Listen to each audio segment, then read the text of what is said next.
Good morning, everyone. I would like to welcome all of you here for coming today to be with us with the U.S. Federation for Middle East Peace. Can you hear me?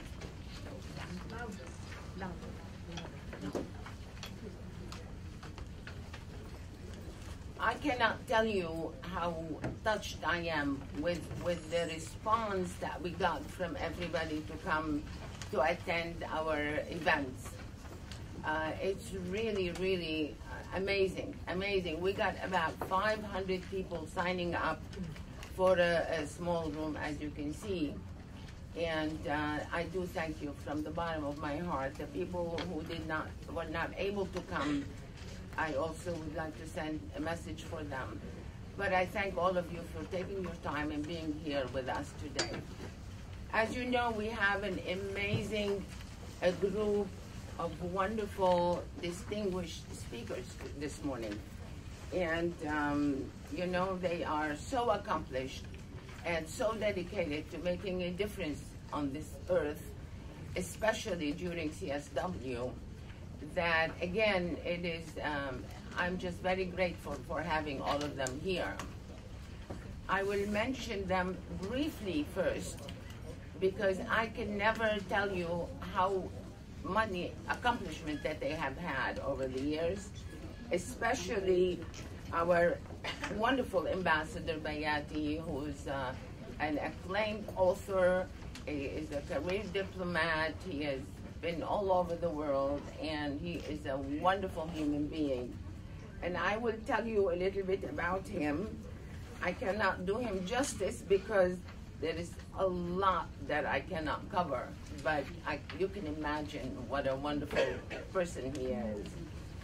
Dr. Al-Byati is the representative, the permanent rep for Iraq at the United Nations since April 2006. He was also the Deputy Minister of Foreign Affairs. He headed the Iraqi Center for Strategic Study in Iraq. Since his arrival in New York in 2006, Dr. Byati has made significant progress as Iraq permanent representative. Dr. Byati was elected the chair of the UN Third Committee and related to social, economic, human rights during September 06. And he also was the chair of the Sixth Committee dealing with legal issues. And he was also elected as on the ECOSOC Council for 2007 to 2010. Also is a member of the CSW for 2009 to 2012. And thank you. He has also worked with the UN Habitat and also re-elected as a member of ECOSOC 2010 to 2013. Dr. Byati also headed the chair of Asian Group. He is nominated and elected to serve as the chair of the UN Disarmament Commission for the year 2011. Dr. Byati also presides over a substantive session of the UN Disarmament Commission. He is a great author. You all have to get his books. He had a degree from Baghdad University and master from Cairo University, and his PhD is from Manchester, England University. He's written and published many books in Arabic and in English, including The Secret of February 8, 1963 coup, and the Shiite of Iraq, The Bloody History of Saddam Hussein, The Secret of July 17, 1968 coup, The Terrorism Game, Fall of the Evil, Terrorism in Iraq, the Iraq Constitution, and the Federalism.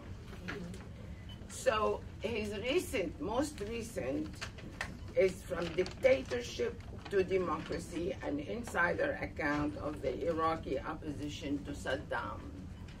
What more can I tell you? There's a lot, but I cannot read it all. So please let me introduce Dr. Byati to everybody. Give him a hand, please.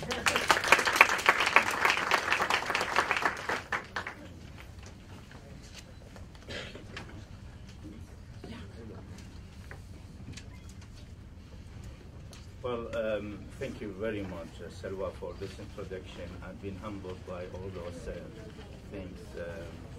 I think in the end of the day, humans live this life, some people with remarks on history, some people will live unknown. However, God, who judge all of us, knows, and I think justice by God is much better than Salwa's. She said I can't give him justice. Good morning, ladies and gentlemen. We cannot hear you very well. You cannot? Okay, I bring the microphone closer. Okay. Good. Can you hear me now? Everybody? Yeah? Okay. Talking about faith and the role of faith in elimination of violence against women and girls. Let me start by saying what faith is, because I think people mix sometimes faith with religion. Faith basically is to believe in God, who created everything. And God created Adam and Eve, and in the holy books, if you read any of the holy books, the Quran, the Bible, the Torah, the Tanakh, and I read all of them. I'm writing a book, so I didn't know about similarities between all these holy books. And if you read Genesis in the Torah, the first verse said, in the beginning, God created the heaven and the earth. And then a few verses later, Genesis said about creating humanity from Adam and Eve. So we are one big family. We are brothers and sisters, regardless of our nationalities, languages, countries, etc., etc. This is very important to define what faith is. Now, God sent messengers with different holy books and different religions, such as Noah, Abraham, Moses, Jesus, and Muhammad. And we have all these holy books I talk about. So we worship the same God, whether we go to the mosque, to the church, to the synagogue, to the temple, because there is only one God who created this whole universe. And as brothers and sisters, we have to treat each other well. And since I'm giving only 10 minutes, I have to be very brief. All religions is about how you treat others, not about how you worship God. For a simple reason. When God created us, He gave us reason. He distinguished us from animal, plants, and other creatures. And God said that God created animals, plants to serve humans. He gave us reason. And this reason tells us logic. What logic is, for example, is there is a reason behind every organized thing in this world. If we are walking in a desert and see a house, or in a jungle and we see a house, immediately you believe that there must be somebody who built that house. We will never believe that the wind brought the trees, cut them, and make a house. The same logic with contradiction. You will never believe that I'm sitting here now and I am outside this room at the same time. Nobody will believe that. This is logic. This is not knowledge. This is not information. If you tell a child I'm with you but outside, he will laugh at us. Therefore, logic will guide us to the right things in this world. And logic tells us, if I borrow money from Salwa, I should return it to her, not to somebody else. So if I don't worship God and repent, God will forgive me. But if I steal money from somebody else, or if I mistreat somebody else, God cannot forgive me for that. Because this is not God's right. It is other human rights. Therefore, and again, in all these holy books, and please read all of them, because I never ask a Muslim, very rare I see a Muslim read the Bible, and very rare I see a Christian who read the Quran, which is a mistake. because as I was surprised and sometimes shocked how much they are similar and they have the same message because they are from the same God to the same human beings for the same purpose, you will be shocked how much they are similar. Now, every year I'm invited to attend a breakfast. They called it National Prayer Breakfast with President Obama, before him with President Bush, and with the First Lady, congressmen, and so many guests from all over the world. And they bring, of course, the president will be the last speaker, but they bring so many important people from different parts of the world. And in one of these years, Tony Blair was the guest, and he said, when I was 9 years old, my father had a stroke. He was taken to a hospital, but my mom sent me to the school. So I told my teacher, sir, my father had a stroke and he was taken to hospital. So the teacher said, let's pray to your God. And I said, sir, I'm afraid my father doesn't believe in God. But what was the teacher answer? It doesn't matter, son. If your father doesn't believe in God, God still believes in him. If your father doesn't care about God, God still cares about him. And since then, Tony Blair became a strong believer in God. Imagine if you was in a child life, make him a believer. And then he told us that he read the Quran, the Bible, and the Torah, which is a good thing. And he visited Jerusalem because, you know, he is a special envoy, secretary and special envoy to Middle East. And he said, what is the secret in this place that Prophet Moses, Jesus, and Muhammad, all of them, has to visit this place? Because this is a sacred place for all humanity, for Christian, Jews, and Muslims altogether. So, in order not to take longer time, maybe from other speakers, when we talk about women or girls, who are women and girls in our life? Men, we men. They are our mothers, they are our sisters, they are our wives, our daughters. How could we mistreat such valuable, precious human beings in our lives? Who is most precious in our lives than our mothers? The biggest heart God created in the whole world and universe is a heart of a mother who tolerate the pain of a baby for 9 months in her womb. And many nights she couldn't sleep. And even when the baby is born, she had to take care of him while the man is sleeping and enjoying very deep sleep. This is very obvious in most of the countries in the world. Therefore, mistreating any woman, regardless of she is a wife, she is a neighbor, she is a friend, is shame on men. And we cannot be in 21st century with all this education, with all this communication, and we tolerate that there is a single woman in the world being mistreated, abused, raped, or beaten. We have to unite all together in order to eliminate violence against women. A couple of days ago, I was hosting a lunch with the Secretary General, and I invited all Undersecretary and Assistant Secretary General to this luncheon. I had 7 Undersecretary General who were women and 5 who were men.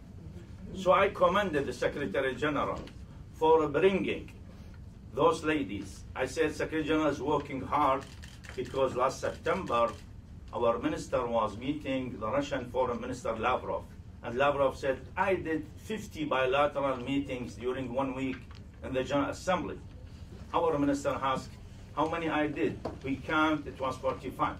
So a couple of days later, I saw the Secretary General and I asked Secretary General, how many meetings did you have during the General Assembly? He said 145 bilaterals and 214 altogether in 1 week time. I said, how many hours did you sleep? He said, only 4 hours a day. I said, God bless you. So I said in the lunch, Secretary General is working hard, but he is working smart also, because sometimes you work hard, it's not enough. He worked smart to bring all these powerful ladies, like Miss Michelle Bachelet, the former president of Chile, to be executive director and the secretary general and executive director of UN Women. To bring somebody like Helen Clark, and yesterday we had a meeting with her in the Asian group, who was Prime Minister of New Zealand, and now she is administrator of UNDP. And so many women in Secretary General team. The Secretary General is committed to gender equality and women empowerment. My hero in my life was my mother.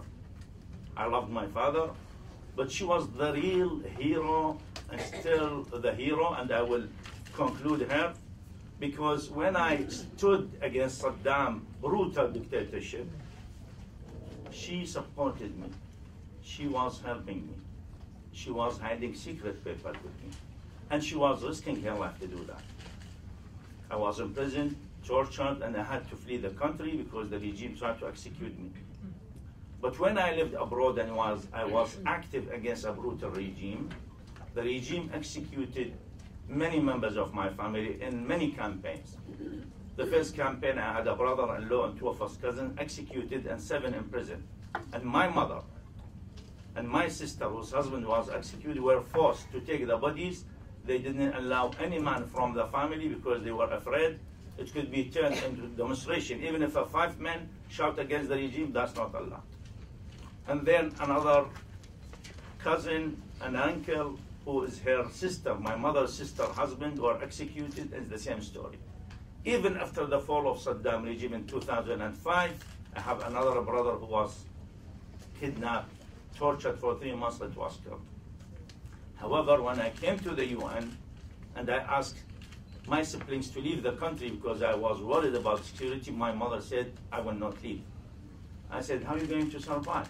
She said, I bring a poor family to live with me in my house. I will take care of them. They will take care of me.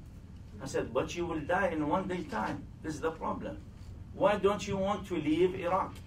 She said, because I want to build a charity to take care of widows and orphans.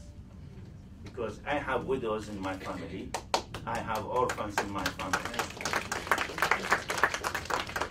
And believe me, during Saddam regime, she was taking money. I lived in London. I had business there. I used to send her money, and she used to go to women whose husband either imprisoned or executed to give them money, to distribute money. And that was enough to make her executed. So I said, okay, Mom, the deal that you leave Iraq and I will build that charity for you. So I built up the charity. Believe it or not, now she's spending more than 6 months a year in Iraq taking care of the charity. And every time I call her, I say, oh, we need some more electricity. We need to do the fence. We need to do this. I said, Mom, my deal with you that you leave Iraq, I build a charity. Why you? She said, if I don't take care of the charity, who will take care of it? She was forced by Saddam regime 3 times to show on TV as a threat to me. She never said a word against me. Secretly, she was telling me, go on, son, I'm with you. And she inspired me until now, all my life. This is the kind of woman we need to change the world. I believe in so many theories, but I believe in a drop of water theory. A drop of water is nothing. But without the drop of water, we wouldn't be able to have a bottle of water, a river, a lake, a sea, an ocean. So if each one of us become a drop of water, together we can be a tsunami and we can change the whole world. Thank you very much. Now you know what I mean. Isn't he wonderful? I wish all men are like that. Give him another hand.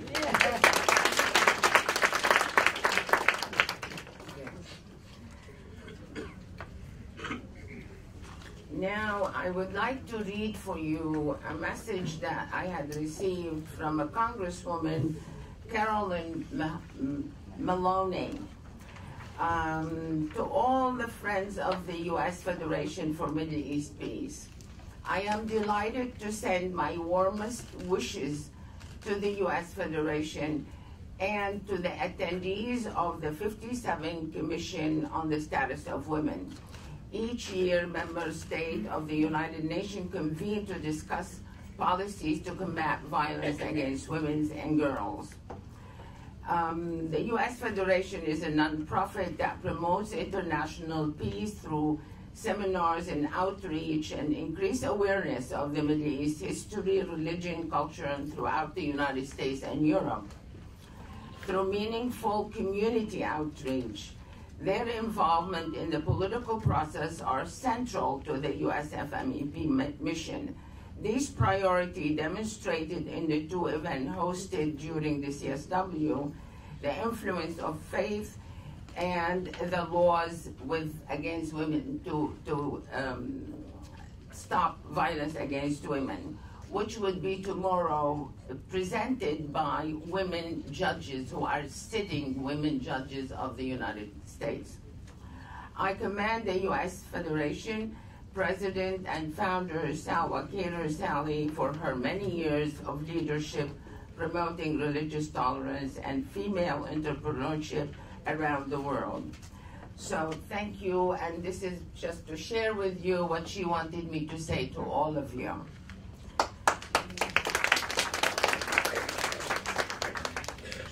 Now it's a pleasure to introduce our second speaker, Reverend Ann Tiemeyer. She serves the program director for the Women's Ministry at the National Council of Churches of Christ in the United States. NCC is a community of 35 Anglican, Orthodox, Protestant, Historic African American, and Peace churches united by a common witness to the Christian faith and the cooperative effort in the ministries of education, service, and witness. Reverend Tiemeyer, her capacity in CC facilitate the NCC Justice for Women Working Group, which has 4 focus areas: domestic violence, human trafficking, poverty, and language, inclusive and expansive. Reverend Tiemeyer previously served as a chairperson of the Commission for Women in the ELCA and is currently on the leadership team of Ecumenical Women in the United Nations. Please welcome with me Reverend Ann. Thank you. Can you hear me? Yes. I want to thank Sally for inviting me to be a part of this panel today and an opportunity to talk about the positive power of faith to transform our violent world into the values that we all seek together. I come from a U.S. place and perspective, and I'm grateful to be on a diverse panel, both interfaith and internationally, because I believe it is in our power of our voices together that we make a difference. With caution, I want to begin today with 2 Bible verses, texts that I believe provide firm foundation for the Christians to work at elimination of all violence against women and girls. The first is from John, where Jesus says, "I come that they might have life and have it abundantly."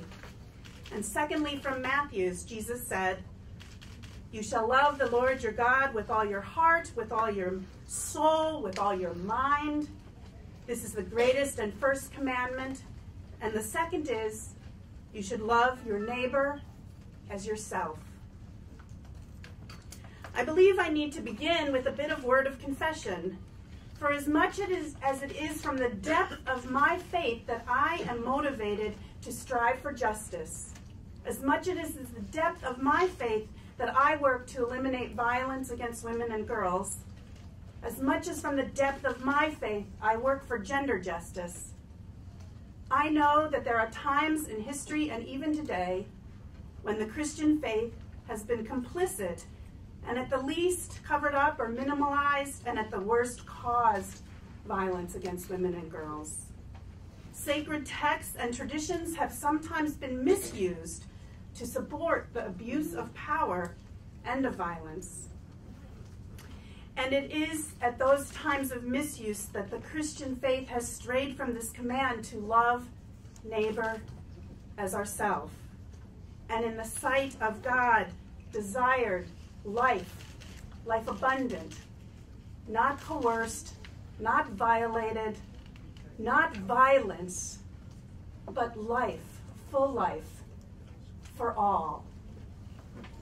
I believe it's important to start with this honest confession of the abuses so that with integrity I can move forward and show the heart of my faith that wants to be a partner with others in eliminating violence against women and girls. So I begin by admitting that there is work to be done in the church and work to be done in society, and I commit to continuing to do the work needed to be done in the church, while also seeking to be partners with you in making the change in society. I come here to the UN 57th Commission on the Status of Women to join in such partnerships to do this critical work. I come because of my faith, but I do not come to impose my beliefs on others. Rather, I come to honor and respect each other so that we can work for the full human rights of all. And I do not come alone to do this work. While I was preparing to be ordained as a pastor in the Lutheran Church, the Evangelical Lutheran Church in America, I studied at Yale Divinity School and did field placement in a rape crisis center as part of my preparation to minister in our faith. And I bring the women who I worked with there with me to this table. Victims moved to survivors as they received justice and care. As an ordained pastor in small congregations both in New Jersey and California and Los Angeles, every time I preached a sermon against violence against women, some woman, maybe more than one, would come and reveal to me, disclose that in her family there was violence.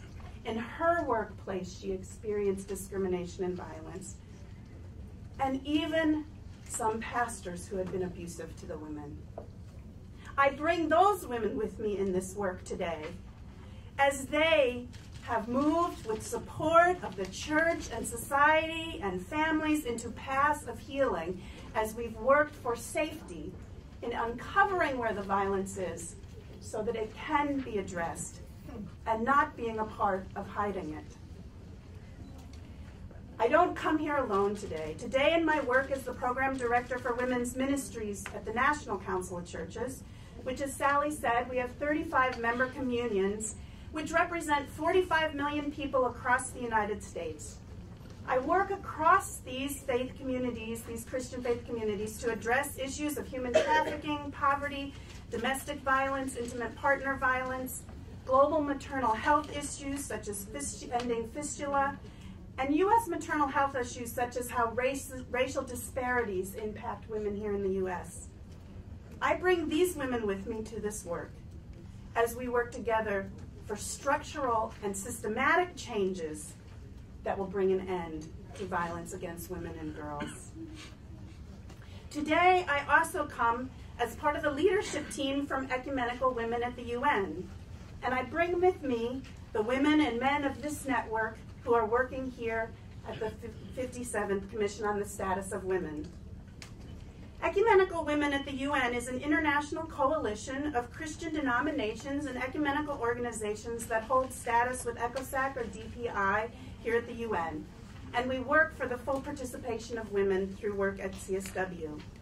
We have 15 member organizations in our network, and we work to provide statements and advocacy during the Commission on the Status of Women. Ecumenical Women emerged after the Fourth World Conference, and we have since that time been not only rooted in our denominations and our faith traditions and our ecumenical tradition of working together for change at the UN, but we are also rooted in a commitment to human rights for all as part of our faith commitment. Women and male delegates related to Ecumenical Women since the formation have voiced absolute support for the Beijing Platform for Action. This year, Ecumenical Women at the UN is advocating for 3 key principles related to elimination of violence against women. And these principles grew out of the stories of the grassroots women that we work with at home. The first key principle is the elimination of cultural practices that perpetuate violence against women and girls. We cannot hide behind cultural practices. We must hold up the value of all women and girls to work to eliminate violence. Secondly, we are working towards education and access to full reproductive health provisions, including contraception, disease prevention, and family planning. It is important and access is available and education is available so that full opportunity can be available. And third, we are working for the access and increase in rural and isolated areas for information, for law enforcement, for court systems, medicine, food, water, education, and other services in these isolated areas. We came to a decision of these 3 priorities because they are historically part of our faith commitments. They are also a part of agreed upon language of UN documents and UN agreements from past CSWs. These 3 priority areas have emerged from our faith commitment, and our advocacy as a faith community is in supporting women and girls for their full participation. And as our faith commitment, we understand that together we have a voice and need to work. For all of us, as was said earlier, are created in the image of God, and it is a value that we hold in common. We are called to seek life, not death, not violence, not harm, but life abundant for all women and girls. It is from our faith that we are called to treat each other with respect and love, just as we have been respected and loved by God, and we respect and love God. Each morning throughout the CSW, Ecumenical Women has gathered for worship at 8 o'clock at the Church Center for the UN. And each day we explore biblical texts of how women in those texts have challenged the oppressive systems of their time. And we have found support of how we become a voice to challenge oppressive systems of our time. If you want to learn more about Ecumenical Women, our blog has an incredible list of stories of women who are here advocating on behalf of the elimination of violence in women and girls. And the postcard at the table has our site, which you can go to. I began with the statement of I was cautious about giving Bible verses. And this is because I believe that sometimes proof texting is what is used to misuse our scriptural texts. There is complexity in our faith and in our scripture that we must dig underneath and bring forth the value of all people. To only choose a simple text and apply it in a way that is harmful is not true to the complexity of our faith and our religion, and it is not what we are here to advocate. I seek to be with you in partnership in working across faith with the UN and with member communions to eliminate all forms of violence. Thank you for this opportunity to share, and I look forward to speaking with anyone afterwards who would like more information.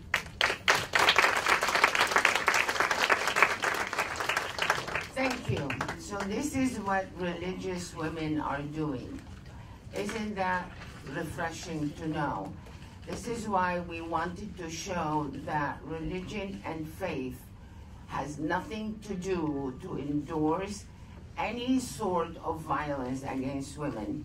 In the recent years, in this country alone, women were not able to report any rape, sexual harassment in work, none of that. We have come a long way in this country, and still we need to go more. The United States spends every year $5.3 billion for violence against women, to take care of the victims. So you can imagine we still have it big time. And this is why we are here, to make sure that everybody is aware and to somehow stop it.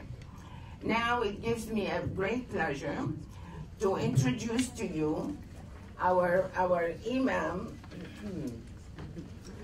whom he and I had worked together before, right here at the United Nations many, many years ago. And we at the U.S. Federation started the interfaith dialogue many years ago with Archbishop Magliori, who was from the Vatican at the time, and I had invited Imam Shamsi Ali, and we started this interfaith dialogue. Before it was a chic thing to do. Now everybody is doing it. So wonderful. So I want to tell you a little brief about Shamsi Ali, and again, I cannot cover all of his great accomplishments. He is currently the Imam in the Islamic Cultural Center of New York and the director of Jamaica Muslim Center in Queens. He is the chairman of Masjid Al-Hikmah of Astoria, Queens. He is a member of the advisory board of the Indonesian Society of North America and the Tannenbaum Center. Prior to his arrival in New York, in '96, he taught in Saudi Arabia Islamic Education Foundation. Since September 11's attack, Ali has been actively building bridges between Muslims, communities, and American society. He represented community in discussion on religion, sustainable development at the White House in 2006. Well known in the interfaith community, also he lectured to churches, synagogue in New York City, police department, schools, and groups. He has participated in the International Conference of Imams and Rabbis for Peace, which also I hosted one here at the United Nations, with obviously him here and his support. He has appeared on many national news programs, including CNN, CBS, Fox News, NBC, BBC, PBS, Al Jazeera, Al Arabiya, Saudi TV, and has been quoted in New York Times, Reuters, and other publications. He was appointed Ambassador for Peace by the International Religious Federation in 2002 and chosen as one of the 7 most influential religious leaders in New York City by New York Magazine in 2006. He has received his bachelor and master degree from International Islamic University in Islamabad, Pakistan, and he is a great man and a great husband and a great father.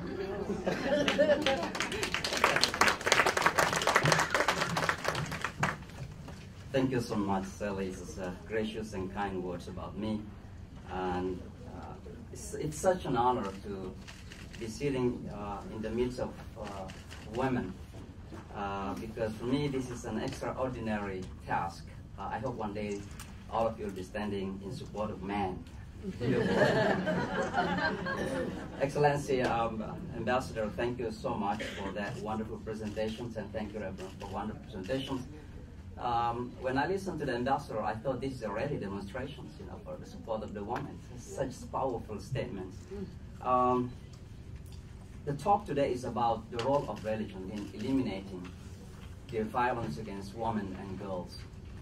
But let me begin by saying that if we conclude the definition of any religion, then religion might be defined as 2 things only.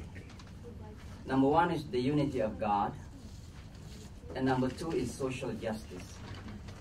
And this is what I responded to a challenge by someone who once asked me about my faith, what Islam is all about, and you please do respond in just very brief.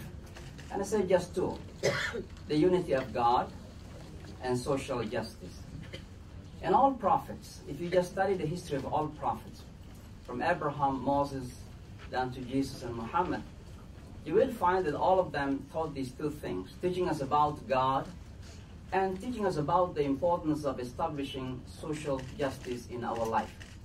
Moses came against the oppression against the Israelites in Egypt. Jesus came to defend the Israelites from the oppression of Romans at that time. And Muhammad certainly came to stand up against the tyranny of the Meccans, against the oppressed people at that time. So social justice is one of the most important elements of any faith. And if we do believe in one God but fail to understand the importance of social justice, we fail in our religiosity. And I consider this a fake religiosity.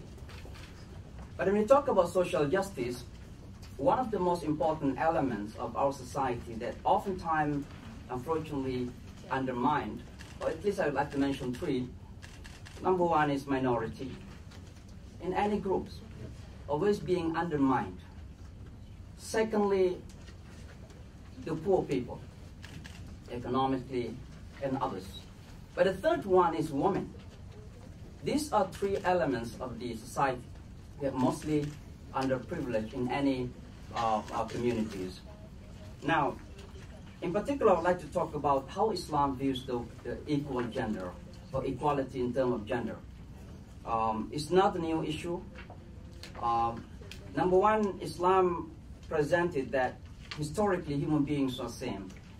And if you read the Holy Quran, chapter number 2, verses 35 to 37, you will find that from the very beginning of Adam creation and Eve creation, both of them given an opportunity to enjoy the paradise. وَقُلْنَا يَا آدَمُ اسْكُنْ أَنْتَ وَزَوْجُكَ الْجَنَّةَ. We know that for our brothers and sisters who speak Arabic language. That Adam, you and your wife stay in Jannah and enjoy equally. And then you have to be responsible equally in front of the law. Do not touch the tree. So from that moment, historically, there is an inequality. There is not inequality from the beginning of human history. The second, that Islam has presented human equality in terms of originality, that we came from the same origin. And chapter number 49, verse number 13, clearly states, Ya ayyuhan nas, O mankind, we created you from a man and a woman, from a male and a female. And we made you into nations and tribes. But the best among you in the sight of God are the righteous. Remember that man is not the man, the righteous people. And righteousness is not determined by gender. It's not determined by race or ethnicity or tribes. But it's only determined by two things, faith and action. And women can be best in their faith and in their action. And in this case, they can be better than men themselves. So there is an opportunity for both to compete in terms of gender competitions. Number third, we see that verses in the Holy Quran, and forgive me, Ambassador, if I'm mistaken here. From what I have read, the Holy Quran, and many verses of, many hadith of Prophet Muhammad, the statement of Prophet Muhammad, I found that Islam even gives more privilege to the woman than men. And I give you some examples. When the Holy Quran talk about that human desire is to be attracted into the opposite sexes, زُيِّنَ لِلنَّاسِ حُبُّ الشَّهَوَاتِ مِنَ النِّسَاءِ, that man had been beautified in terms of desiring the woman. Now, the question here is sometimes people are prejudiced and they say, no, look at here, woman's an object. In fact, I understand the opposite. That in terms of human desire, lower desire, men are exposed and not the woman. And my question is, do you think the women do not have desire to the man? Of course they have. But why women are not exposed? Because this is in respect for the woman. But people understand the opposite. This is, women are made as an object here. Now, secondly, if you see the verses of the Holy Quran, there are many. For example, when Allah subhanahu wa ta'ala, God says in the Holy Quran that God created day and night, then He mentioned how God created male and female. It compares between day and night, males and females. Why? Because male and females in the language of the Holy Quran is nothing but two complementary things. I'm a half of my sister, and my sister is half of me. So undermining the sisters in Islam is undermining myself. Prejudice against the woman is prejudice against myself, because I'm just a part of them. More strongly, the ambassador mentioned about they are our mothers, our sisters, our daughters, etc., etc. But the hadith, the Prophet Muhammad's statement, there are many to mention, just one. One day there was a man asked the Prophet Muhammad, peace be upon him, whom should I love and respect? And he said, your mother, your mother, your mother, 3 times. Now, being as a father of 5 kids, I have 5 kids. You know, when I reflect on this hadith, I say, this is a discrimination against me. Because my wife is to be respected and beloved 3 times over me. But then I pondered back to the 7th century, that at that time, the man tended not to respect the woman at all. So Prophet Muhammad wanted to change this dramatically. Now, because of the time, let me go. Unfortunately, these beautiful ideals do not happen in our society. And I think there are many reasons. Number 1, political reasons. And that is including the violence that is caused by war. Number 2, cultural view. The Reverend mentioned about beautifully. Sometimes we have our own cultural affiliation, and oftentimes is claimed to be the religious understanding of it. And I'm sorry to mention, this might be a controversial. The Holy Quran had mentioned the word sayyara for those who speak Arabic language since 7th century. وَجَاءَتْ سَيَّارَةٌ فَأَرْسَلُوا وَارِدَهُمْ فَأَدْلَى دَلْوَهُمْ. We talk about Joseph in the Holy Quran. The word sayyara means to travel, car. Now you come to the culture that you don't allow the woman to drive because of that particular cultural affiliation. Whether you agree with me or not, this is what happens. Number 3, religious ignorance or twisted understanding of the religion. And one of that is the word darbun in the Holy Quran. That still some scholars say it is allowed for the husband to hit his wife because the Holy Quran says it. Number 1, you have to understand Arabic language. The word darbun in Arabic language has at least 22 meanings. فَضَرْبٌ فِي الْأَرْضِ ضَرَبَ اللَّهُ مَثَلًا كَلِمَةً طَيِّبًا. It's not only hitting, not physical strike. The Prophet Muhammad never said even harsh word to his wife. And let me end with this. One day, he was sitting around the woman. And those women enjoyed themselves chatting, laughing each other. And suddenly, Umar entered into the room. Umar was a tough guy. And so all women were quiet. The Prophet were laughing. Umar asked him, what happened, O Prophet of Allah? He said, those women, before you entered, they were chatting, laughing, talking to each other. When you enter, they suddenly become quiet. So Umar misunderstood. He thought that the woman respected him more than the Prophet. So he came to them and said, how come you respect me more than the Prophet? They say, no, we didn't respect you. We don't respect you more than the Prophet. But the Prophet Muhammad, peace be upon him, is a gentle guy. He is gentle. He never said any harsh word to us. So we don't have any concern about that. So thank you so much for this opportunity.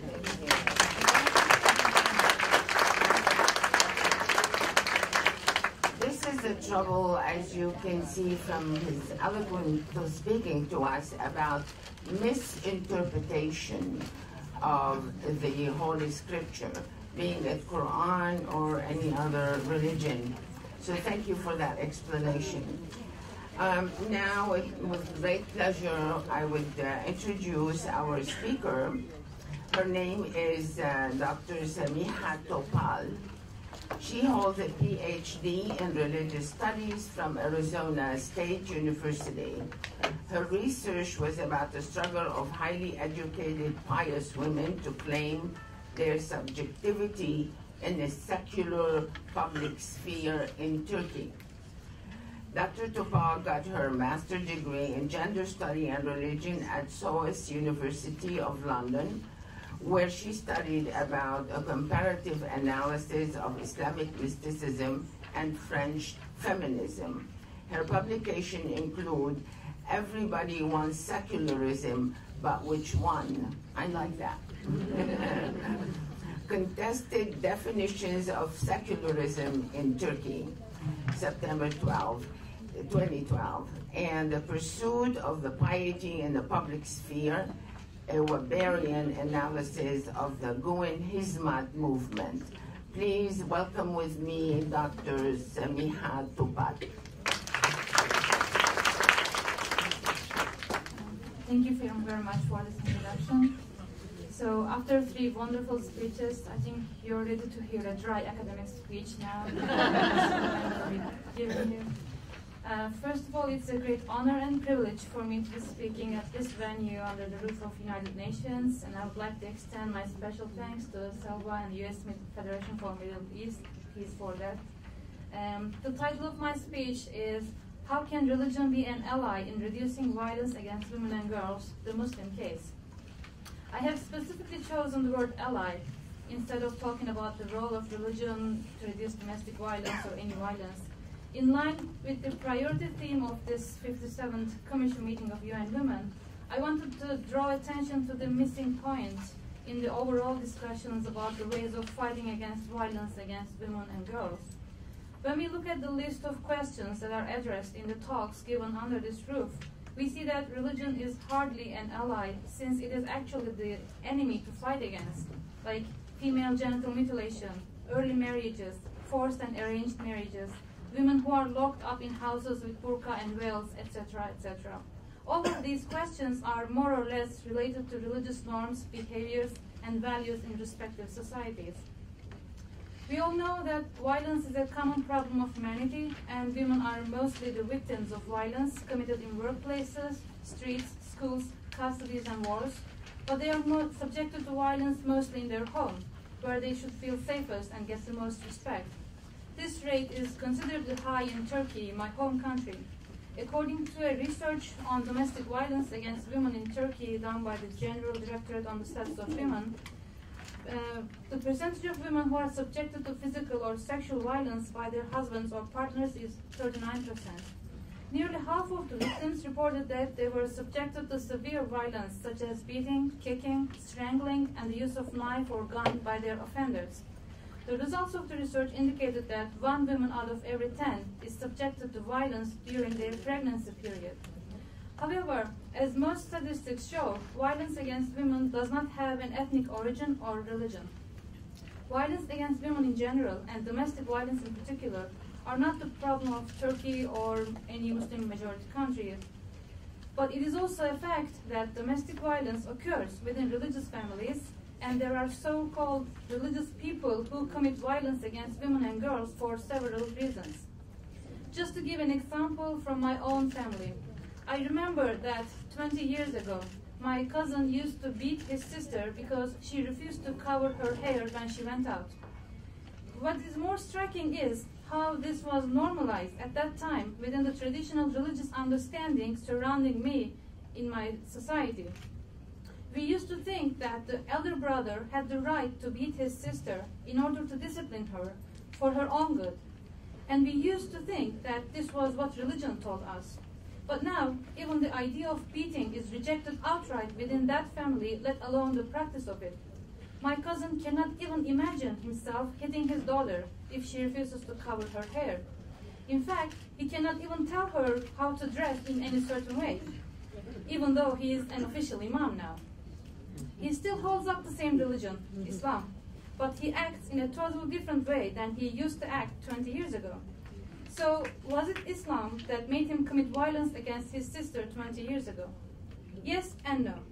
The specific idea of disciplining at the time included beating, which was never defined as violence within that society. And he used this well-accepted disciplining method in order to help his sister to obey what was considered to be a divine sanction, the lack of which would entail divine punishment in the hereafter.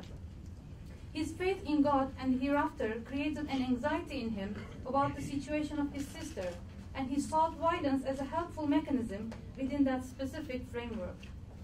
Many things can be said about why and how that specific framework occurred, including economic, social, cultural, and even psychological reasons, such as the experience of migrating to the city from the village, having lost the father at an early age and acting as the only male member of the family, and relying on a simple level of religious education based on memorization of Arabic prayers and a clear-cut list of do's and don'ts. In Turkey, we do not speak Arabic, so we only recite or read the Quranic words, but we do not understand what they mean, mostly. This also gives us an idea about how religion and faith can be used as allies in reducing and eliminating violence against women and girls. There are a number of steps to be taken to achieve this level of cooperation. First of all, the socioeconomic conditions within which religion finds implementation should be analyzed carefully before making any hasty decisions about the role of religion in violence against women and girls. Most of the time, the traumas brought by sharp socioeconomic changes lead to the adoption of hardline religious ideas with a concern to conserve what one already has. Secondly, the cultural standards mostly shape and are shaped by religion, and it is usually difficult to draw a line between religion and culture. Dressing style, for example, can be both cultural and religious, even though people do not necessarily think about this distinction when they practice it in their daily lives. In that sense, is it easier to change culture or religion? Some people might think that it is more difficult to change religion as its regulations are considered sacred, while culture is more open to change because of its secular status. This can be contested by claiming that religion can be changed more easily than culture, as the variation of Islam among different cultures shows. In other words, Islam can adapt to different cultures, but cultures more or less remain the same. I have been to Yogyakarta, Indonesia for 2 months in 2010, and there I saw a stronger presence of Javanese culture than Islamic religion in the way that I was familiar with it. So the final and most important point is the question of religious education, or to put it more correctly, the religious literacy of each individual, whether they practice one or not. By relying on traditional hearsay, which usually comprises of stereotypes, one can easily fall into the trap of interpreting certain violations of human rights as a religious requirement. Honor killings can be the utmost example to this religious illiteracy. That is why Muslim female scholars insisted on encouraging women to educate themselves in reading, understanding, and interpreting the Quran and the Sunnah without relying on traditional scholars with a patriarchal mindset. Like Esma Barlas, Amina Badur, Fat Hassan, Fatima Merisi, and many others, stressed the need to revisit the sacred texts from a woman's perspective, which could only be possible with a thorough religious education. Aside from my reservations to the idea of reading certain agendas into the sacred text, I believe that those texts provide enough justification to defend mercy and kindness towards every human being, especially women and girls, rather than giving license to perpetuate violence against them. Many Muslim thinkers and scholars today pursue the claim that no Muslim man can justify violence or oppressive behavior towards his wife with a verse from the Quran. They see it as a selective reading of the ambiguous Quranic verses to legitimize their unjust behaviors, while they do not pay the same attention to the other verses that clearly defies and prohibits committing violence and oppression. Muslim men who justify their oppressive behavior to their wives with the contentious Quranic verse in the Surah of Nisa that you mentioned, they clearly ignore the numerous other verses that declare men and women as protecting friends of each other, as garment to each other, as couples to find peace and contentment in each other, and etc. They also ignore the well-documented life of the Prophet Muhammad and the fact that not even the smallest act of harsh words, let alone beating, has been recorded in the lifetime of the Prophet. Instead, they cherish the weak hadiths that give men the license to beat their wives if they are disobedient to them. This kind of behavior can be understandable in certain ways, but it's obvious that there is a wider and clearer path that faith draws in terms of treating women and girls, and it surely does not lead to violence against them. There is a great literature on the virtues of being a faithful Muslim, which repeatedly advises them to avoid harming other creatures. Long before the emergence of a secular human rights discourse, it was the faith traditions that defined the rights of humans, animals, and other creatures. In that sense, human rights activists in general, and women's rights activists in particular, should not refrain from seeking the alliance of religions and faith communities in fighting against all forms of violence against women and girls. They should remember that one of the earliest Quranic verses was about the condemnation of the killing of girls for fear of losing their honor. In that sense, Islam should not be considered as the enemy in the fight against honor crimes, but as the strongest ally instead. last words. Let me express this as the final point.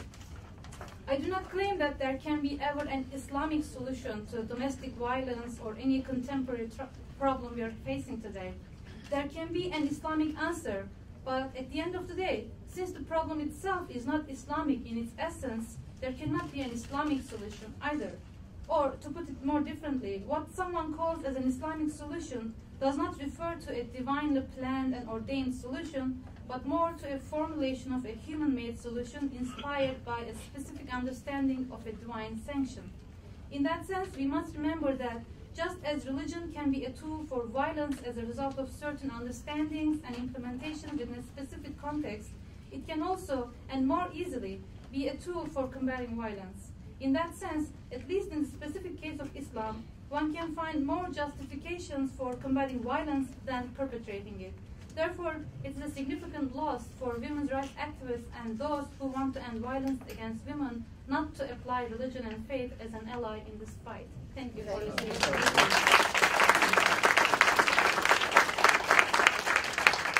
Thank you very much. We're going to open now for question and answer, and please no comments or statements, just pure questions. Please, I'll open the floor. Yeah.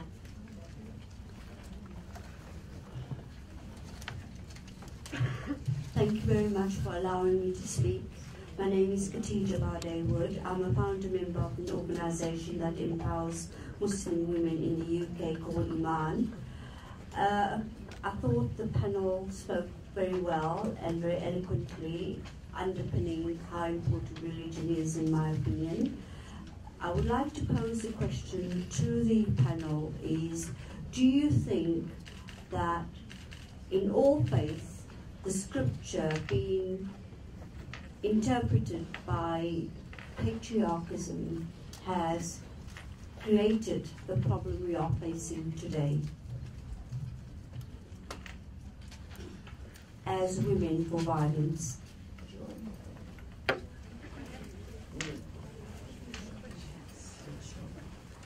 I think to answer directly, yes, this is true.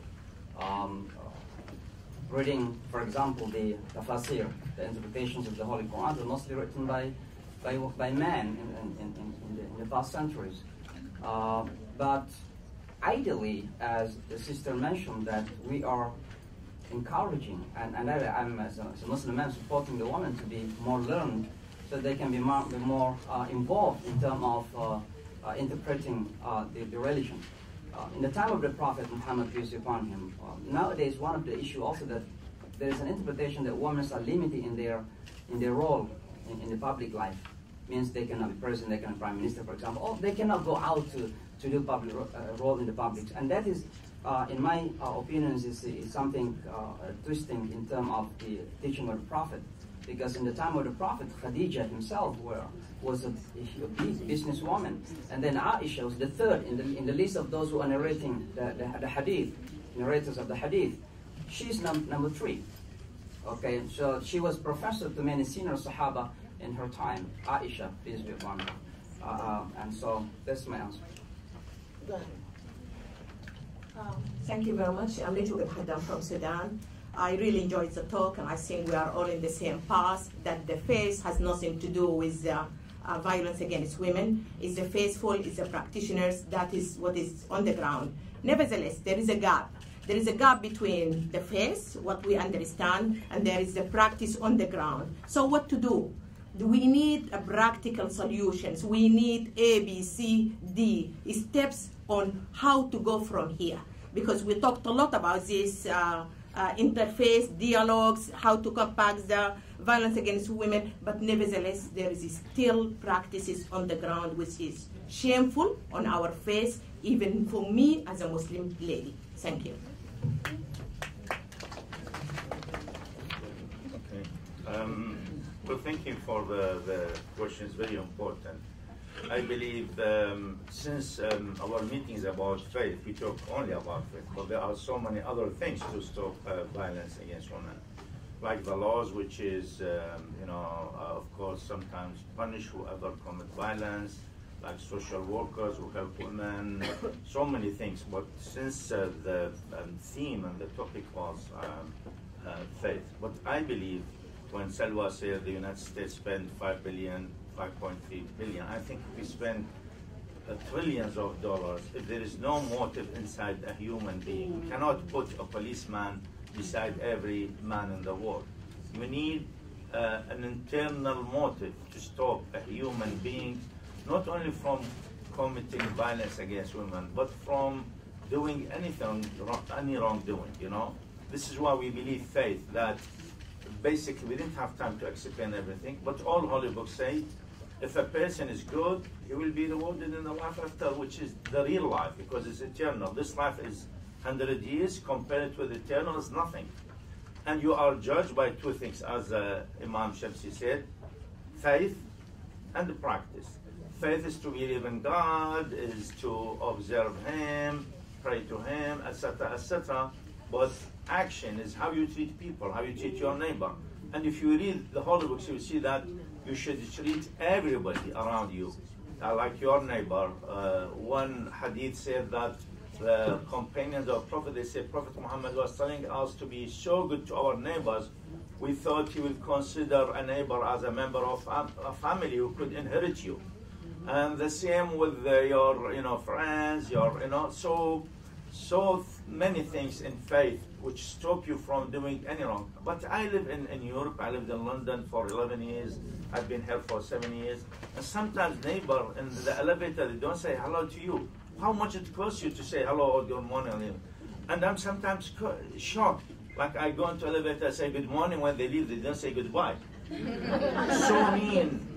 In Islam, a good word is rewarded. If you smile, you will be rewarded.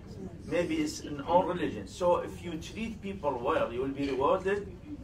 God, who created the whole universe, who has the power to give you everything, you will live happily, eternally in the life after if you are good. That's the real motive to stop any bad and wrongdoing, including violence against women. Yes. Hello, my name is Maria Cristina Aguirre. I represent an NGO that is the World Association of Psychoanalysis. And during these days, I have heard numbers, how many women are the victims in all over the world. So it's not only particular to a reason. But what is lacking in all this discussion, because there's many things of what has been implemented and things that need to be done, practical things, but I am wondering if you have thought about the causes. What is it that we forget that these women are our mothers, sisters, daughters, wives? What is it that makes women so dangerous, that so much violence is applied to them? So the question of causes, I think it's vital to this discussion. Thank you very much.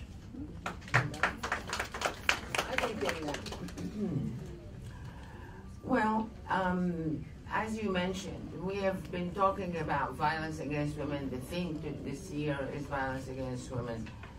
It has many aspects to it. It is not what country or where. I was yesterday at Columbia University speaking about FGM. A lot of people think it's again something to do with religion, and a lot of people were shocked when I told them it is something that is Jewish, Christian, Muslim, and other denominations have used and practiced and still practicing. Since the Pharaonic, it comes down, but people don't know that. Wars. Number one is wars. Poverty. Men have, obviously we are created equal but different, thank God. So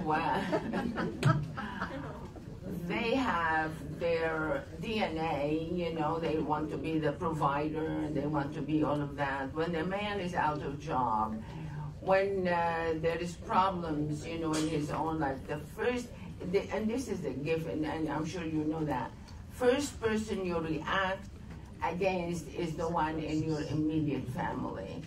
That's the one who bears the most problems from you. So it requires many elements. It's not a clear black and white issue. It has a zillion and one problems.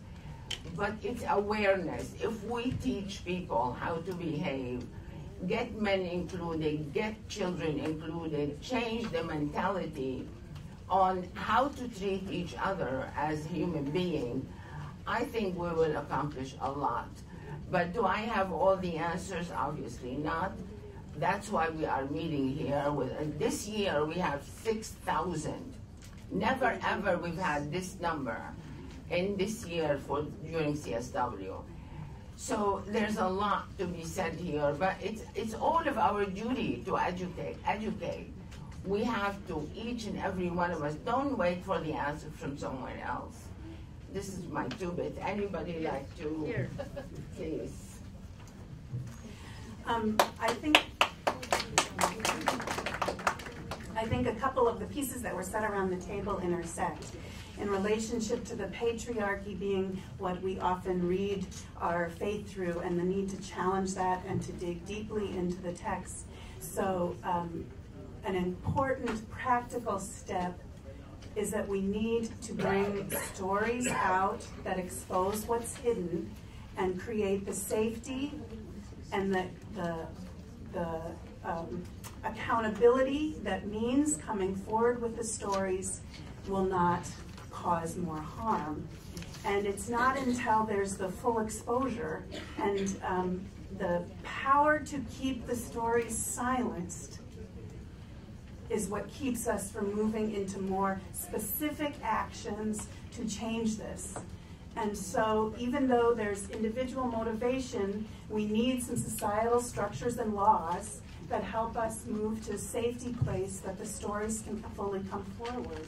And then we can continue to have access to education that breaks an understanding of patriarchy for an equality of all people's human rights and values. Yeah, and this is why now,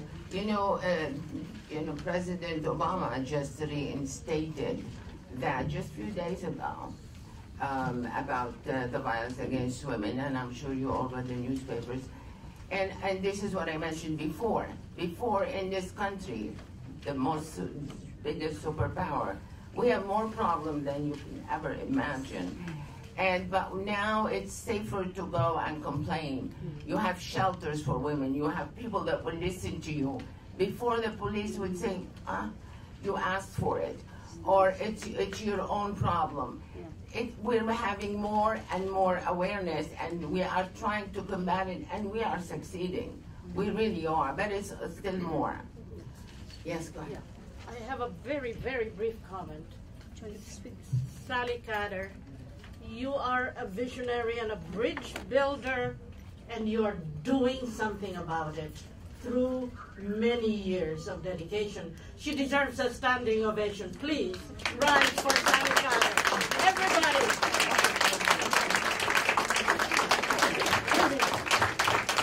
I have one little question. Thank you, Sally. Thank you. You make it possible for me to be in this event. Each of you spoke in many different ways about something that really stands out. The microphone, please. And something that stood out in each of your comments, which is there is bad press, whether we are Jewish, Christian, or Muslim. There is bad press and bad attitudes. What are we going to do to change it? Obviously, you're here because you are change instruments. But how do we bridge each other's differences so that peace can really come in our time? Please, comment. I just wanted to comment briefly on that. I came to this country around 16 years ago, from Indonesia to Pakistan to Saudi Arabia, then landed in this country. I used to have certain mindset about what I call the others. When I arrived in this country, I live in Astoria, Queens. It's a very diverse community. And my neighbor was a Catholic Irish. And this Catholic Irish, every morning he went out just cleaning the driveway of everybody else, including mine. So I watch him. That is the beginning, basically, that he, until now, I used to come and just hug him. He changed my mindset about the others. September 11 happened, certainly changed. And I just wanted to say, for the last few years, we have had successfully built bridges of understanding between communities here in New York City, including with the Jewish community. For Muslims who are here, when you hear the word Jews in the Muslim world, sometimes something just simply directly comes to your mind. That's what I used to have. But now I know my friends, I know my rabbis' friends here in this country. There are many wonderful people. And we have built this friendship. Now I'm just to join the ambassadors in his capacity to write. I'm now co-authoring a book with a rabbi called Sons of Abraham. And so hopefully in this year's General Assembly, that book will be launched here at the United Nations, Sons of Abraham. So you can read about that. Thank you. Thank you. I think we don't need to come to the U.S. to know about others. Otherwise, we wouldn't be able to solve the problem. But I give you an example again, a practical example. I was born in a Muslim family, but when I was 4 years old, my father put me in a Christian school. It's a private school, it's a British missionary with a church, with a hospital. So I used to go to the church when I was 4 years old. And you know what the child do. The first thing he go back home, tell the family what he learned at school. And my family never said, why did you go to the church? They put me in the school, they put me in the Christian school. And at the church, I was fascinated, you know, with the high ceiling, the building. There was a statue there with the hands. You put the charity, little money, you will bend. So every day I was forcing my family to give me some coins just to get the, you know, that statue. And then when I grown up, my father was a teenager, and a man walked in his office. He was in business. When he left, he said, my son, this guy is a Jew, and when you do business with Jews, they are straightforward people. They are trustworthy people. Now, later on, I realized not every Jew is like a good person, not every Christian almost. But why my father put me in a Christian school? Why he's telling me Jews are good? He is in a Muslim country. He was a Muslim. He practiced Islam. But he felt that we are all human beings. We are all brothers and sisters. Now, that education we need in the Muslim world and in the West. Unfortunately, what we have in the Muslim world and in the West is against what I am saying. At the moment, we have to wrap up because there's another session after this. So I'm going to give 2 minutes each, please. And then to give an answer to your question as well, like I want to focus on an aspect. Like as I said, 20 years ago, violence was just so normalized in my family life. We did not name it as violence, we just saw it as a means of disciplining, as a parental disciplining. So this tells an idea about the spirit of the time as well. Like when we consider these things, we must be able to read the spirit of the time, and the importance of education is seen here. If I did not get education, if I remained within the same circle, I would still be seeing beating women as just a normal behavior of disciplining them. So in that sense, education and sharing the experiences with your own community, I think, is the key. And I think dialogue is the key term here, that you should not just keep to yourself what you learn, but you must share it with others. And you must reach to other people as much as you can in order to change the spirit of the time in total life, I believe. how true, how true. Yeah. Please. Yes, one last comment I think I'd like to make is that it is the education and the opportunity and the access to address the issues to learn is important for women. And then we also need to be moving to having these conversations with men and finding the partnership with men. That moving from the place of violence against women being something that women address and fight for a change, to a full partnership with men fighting for it, is a critical shift and important part of the work we need to do. So we need to not only move away from normalizing violence in our society, but working for all voices raising up against the society and structures that will fight together for eliminating it, not just in the homes, but in the larger society as well. Thank you. Thank you all. Thank you all our speakers. Thank you very much. Please give them a great hand.